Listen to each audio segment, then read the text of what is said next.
चलिए अब देखते हैं फटाफट अंदाज में खबरें।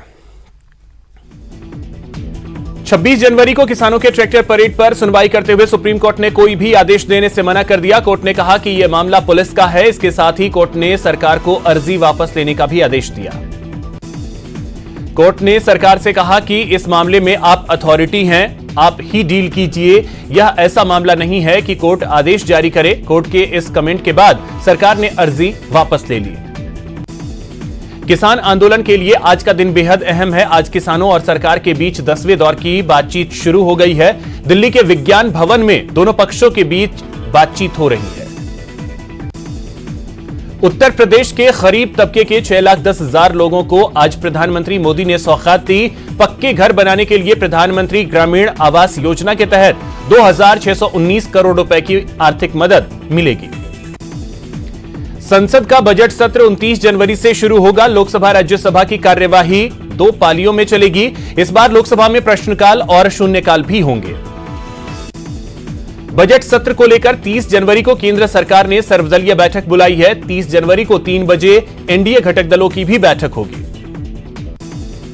चुनावी तैयारियों के सिलसिले में आज चुनाव आयोग की टीम बंगाल के दौरे पर है। 4 मई तक चुनाव प्रक्रिया पूरी कराने के लिए अधिकारियों और राजनीतिक दलों के साथ मंथन करेगी। सिखों के 10वें गुरु गुरु गोविंद सिंह जी की जयंती देश भर में धूमधाम से मनाई जा रही है। इस मौके पर गुरुद्वारों में कीर्तन और गुरुवाणी का आयोजन किया गया। वहीं गुरु गोविंद सिंह के प्रकाश पर्व पर पीएम मोदी ने उनके साहस और बलिदान को याद किया। श्रीगंगानगर में सिखों के 10वें गुरु श्री गुरु गोविंद सिंह जी का 354वां प्रकाशोत्सव आज श्रद्धापूर्वक मनाया जा रहा है। स्टेशन रोड स्थित श्री गुरु सिंह सभा गुरुद्वारा में श्री गुरु गोविंद सिंह जी महाराज का जन्मोत्सव मनाया जा रहा है। दौसा में भी सिखों के 10वें गुरु गुरु गोविंद सिंह जी की जयंती धूमधाम से मनाई जा रही है। इस अवसर पर गुरुद्वारों में अनेक कार्यक्रमों का आयोजन किया गया। गुरु गोविंद सिंह की जयंती के मौके पर जयपुर के गुरुद्वारों में भी सुबह से ही कीर्तन और गुरुवाणी का कार्यक्रम चल रहा है। इस मौके पर कई गुरुद्वारों में लंगर का भी आयोजन किया गया। बाड़मेर में भी गुरु गोविंद सिंह की जयंती धूमधाम से मनाई गई। इस मौके पर गुरुद्वारों में कई कार्यक्रम का आयोजन किया गया।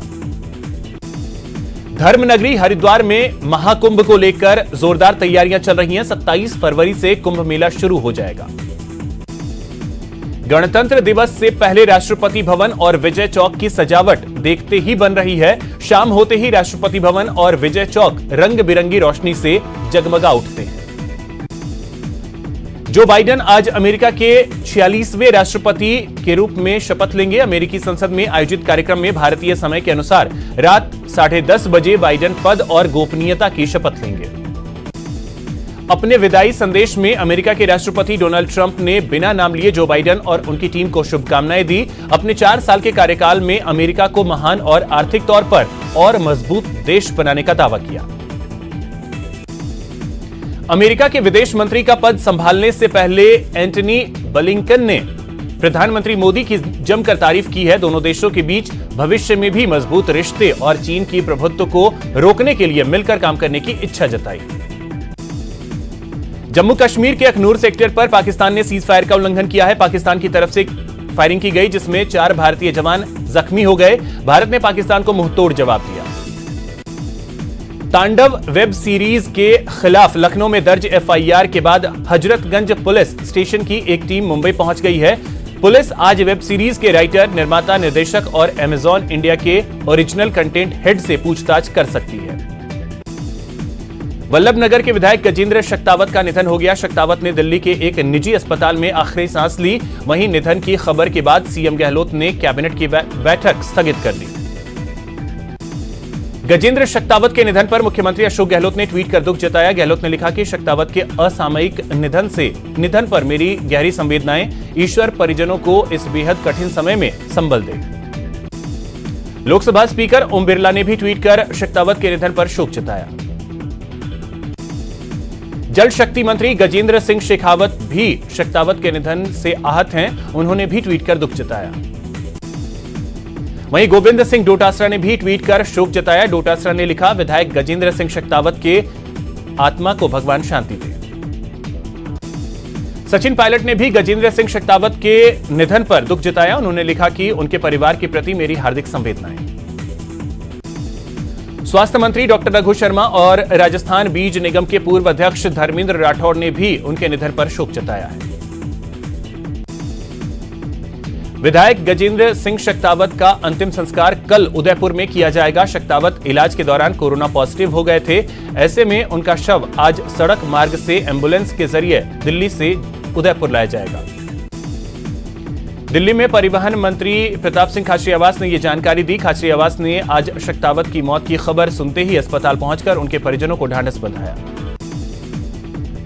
टोंक जिले में 5 निकायों के लिए हो रहे चुनाव का कमान बीजेपी की राष्ट्रीय मंत्री डॉक्टर अलका गुर्जर ने संभाल ली है। चुनाव प्रचार के दौरान उन्होंने कहा कि प्रदेश सरकार अभी तक क्वारंटीन में है और सिर्फ अपने अंतर्कलह को सुलझाने में जुटी है।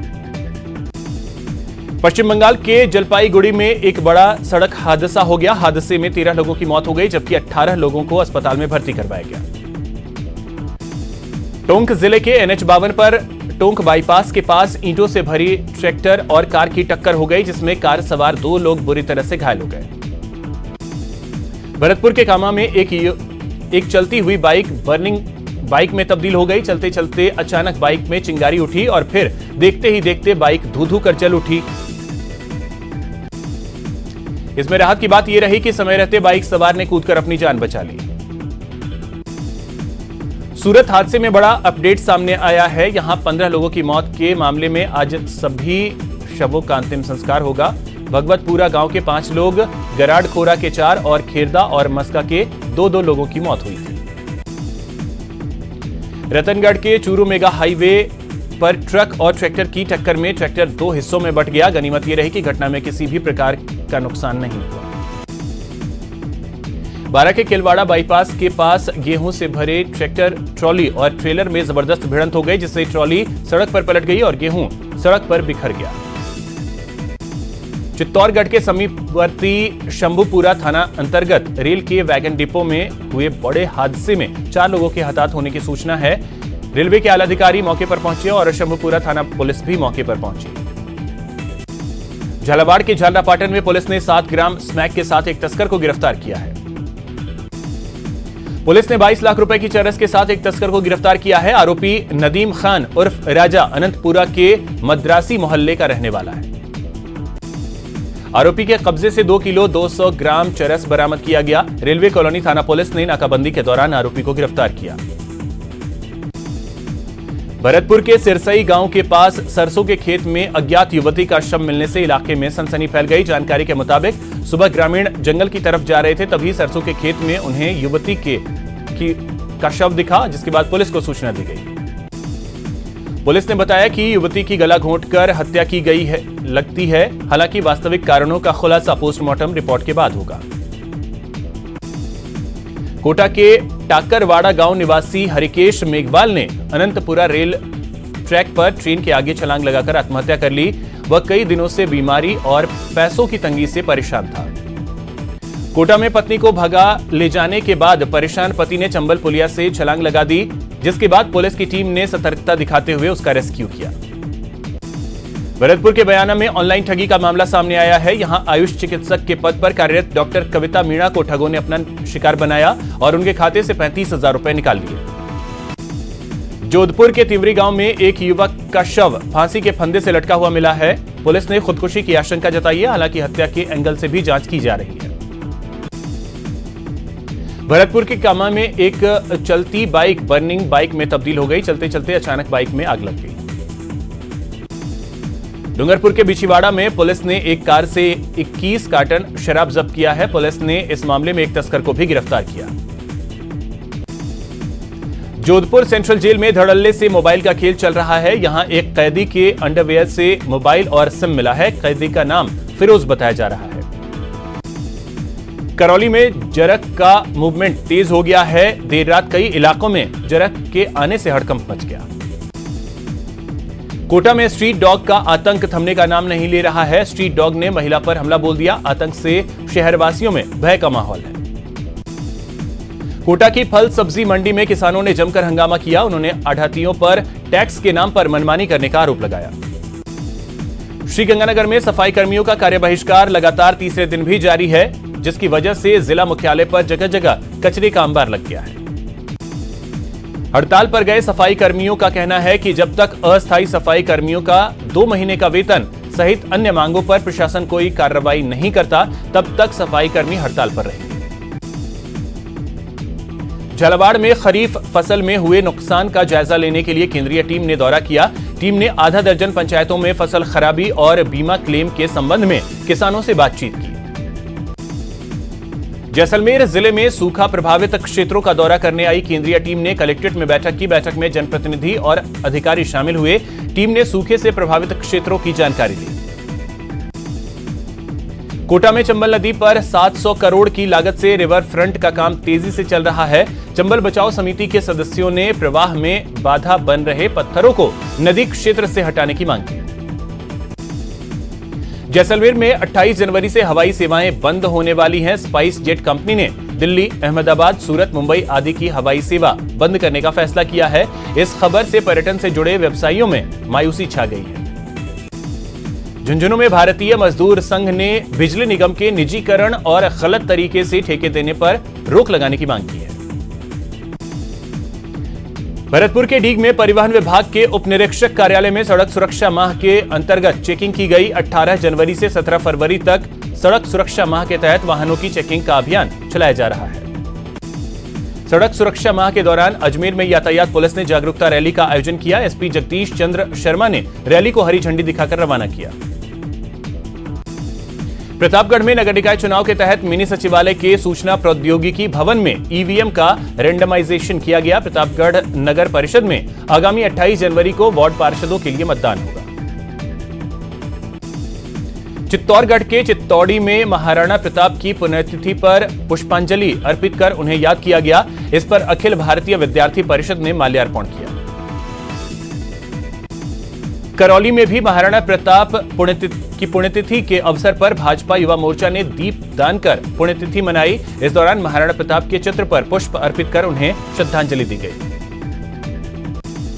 प्रदेश में आज कोविशील्ड वैक्सीन की खेप आएगी। वैक्सीन शाम 4:30 पर जयपुर पहुंचेगी। आज कोविशील्ड की 5 लाख से ज्यादा डोज आने की संभावना है।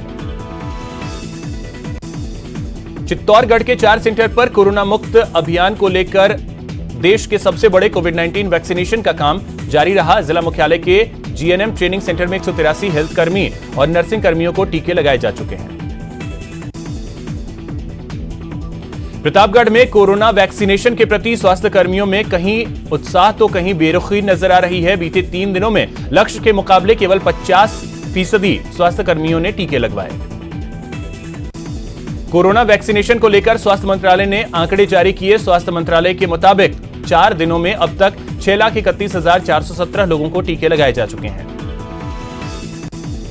वहीं वैक्सीन को लेकर नीति आयोग के सदस्य वीके पॉल ने भरोसा दिलाया कि देश में जिन 2 वैक्सीन को मंजूरी मिली है वो बिल्कुल ठीक है। भारत सरकार को पड़ोसी और साझेदार देशों से भारतीय निर्मित कोरोना के टीकों के लिए कई अनुरोध मिले हैं। वहीं भारत करीब 10 देशों में वैक्सीन को भेजने की तैयारी कर रहा है। देश में बीते 24 घंटे में कोरोना के 13,823 नए मामले सामने आए हैं। इसके साथ ही कोरोना के आंकड़ा की बात कर लें तो 1,05,95,000 को पार कर चुका है। बीते 24 घंटे में 162 लोगों की कोरोना की वजह से मौत हुई है, जिसके बाद मौत का आंकड़ा 1,52,718 हो गया। पिछले 24 घंटे में देश में कुल 16,988 मरीज ठीक हुए हैं। इसके बाद रिकवर हुए मरीजों की संख्या बढ़कर 1,02,45,000 को पार कर गई। देश भर में एक्टिव मरीजों का आंकड़ा घटकर 2 लाख से नीचे आ गया है। स्वास्थ्य विभाग के मुताबिक 1,97,201 लोगों का भी इलाज चल रहा है। मरुधरा में भी कोरोना के केस लगातार कम होते जा रहे हैं। बीते 24 घंटे में 209 पॉजिटिव केस मिले हैं, जबकि 2 लोगों की मौत हुई है। कोटा में कोरोना का संक्रमण कम होने के साथ ही मरीजों की संख्या में भी गिरावट देखी जा रही है। डॉक्टर भूपेंद्र सिंह तंवर ने कल देर शाम 33 लोगों के कोरोना पॉजिटिव होने की पुष्टि की। प्रदेश में कड़ाके की ठंड जारी है। बारां में भी कड़ाके की सर्दी पड़ रही है। जिले में घना कोहरा छाया हुआ है, जिसकी वजह से आम जनजीवन अस्त व्यस्त हो गया है।